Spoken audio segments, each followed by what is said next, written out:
MP সাহেবকে চেনেন তো? আপনাদের এমপি সাহেবকে কি নাম কন্ত? মঞ্জু। হ্যাঁ, একটু আগে এমপি সাহেব এই যে মন্ত্রী সাহেবকে বলছে, দাঁড়ান না, আমি আপনার নাম বলছি, দাঁড়ান। হ্যাঁ দাঁড়ান। কৃষক ভাইদের পাশে আমরা দাঁড়াতে চাই এবং সেজন্যই আমরা তখন বলেছিলাম যে নির্বাচনে ইনশাল্লাহ আপনাদের ভোটে আল্লাহর রহমতে বিএনপি জয়যুক্ত হলে পরে সবচেয়ে প্রথম আমরা যে কাজটি করব সেটা হচ্ছে 10,000 টাকা পর্যন্ত ঋণ ছিল কৃষকদের, সেই 10,000 টাকা পর্যন্ত কৃষি ঋণ সুদ সহ আমরা মওকুফ করে দেব। আমরা তখন নির্বাচনের আগে বলেছিলাম। এবং নির্বাচনের পরে প্রথম যে মন্ত্রিসভার সরকারের যে মন্ত্রিসভার বৈঠক ছিল, সেই বৈঠকে প্রথমেই বিএনপি সরকার কৃষক ভাইদের কথা মনে রেখেছে এবং সেই কৃষি ঋণ সুদ সহ আমরা মওকুফের ব্যবস্থা করেছি।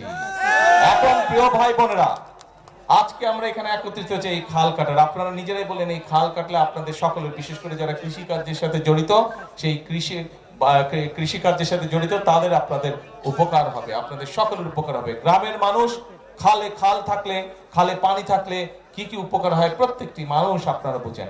আজ এই খাল কাটাটা কেন জরুরি? সমগ্র বাংলাদেশে আজকে যে খালগুলো আগে ছিল প্রায় সকল খাল ভরাট হয়ে গেছে। আমি এখানে আসার পথে আমি বিভিন্ন জায়গায় দেখলাম নদীর পর্যন্ত ভরাট হয়ে গেছে। নদীর মধ্যে কিছু চাষবাসের কাজ হচ্ছে।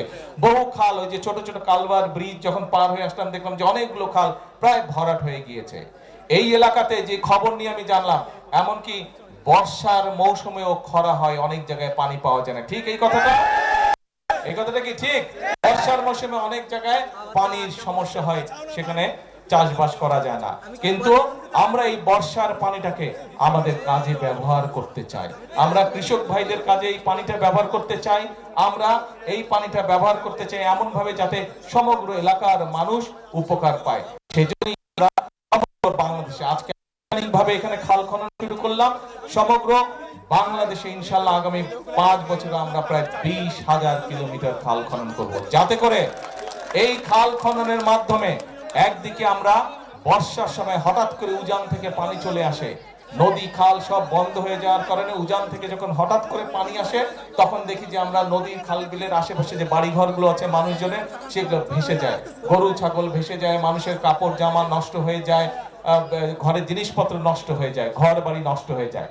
এইরকম সমস্যা যাতে না হয় আমরা চাই খাল খননের মাধ্যমে উজানের সময়, বর্ষার সময় যে অতিরিক্ত পানিটা, সেই পানিটা আমরা ধরে রাখবো। কারণ উজানের সময় যেই পানিটা আসে, আপনারা প্রত্যেকে এটার অভিজ্ঞ, দেখেছেন আপনারা, 7 দিন 10 দিন থাকে, তারপরে সেই পানির খবর নাই, আবার চলে গেল পানি, তাই না? কিন্তু এই পানিটা যদি আমরা ধরে রাখতে পারি তাহলে কি সবার উপকার হবে? সবার উপর। এবং সেজন্য এই পানিটাকে আমরা ধরে রাখতে চাই, যাতে শুষ্ক মৌসুমেই হোক, বর্ষা মৌসুমেই হোক, আমরা আমাদের কৃষক ভাইদেরকে পানি সরবরাহ করতে পারি, যাতে আমরা আমাদের কৃষির উৎপাদন বাড়াতে পারি। এবং কৃষির উৎপাদন এই জন্যই আমাদেরকে বাড়াতে হবে। ভাইরে, বাংলাদেশ বিরাট দেশ, একটা 20 কোটি মানুষ এই দেশে। এই মানুষগুলোর জন্য খাবার দাবারের ব্যবস্থা, আমরা এত মানুষের খাবার কি বিদেশ থেকে আনা সম্ভব? বিদেশ থেকে আনা সম্ভব না।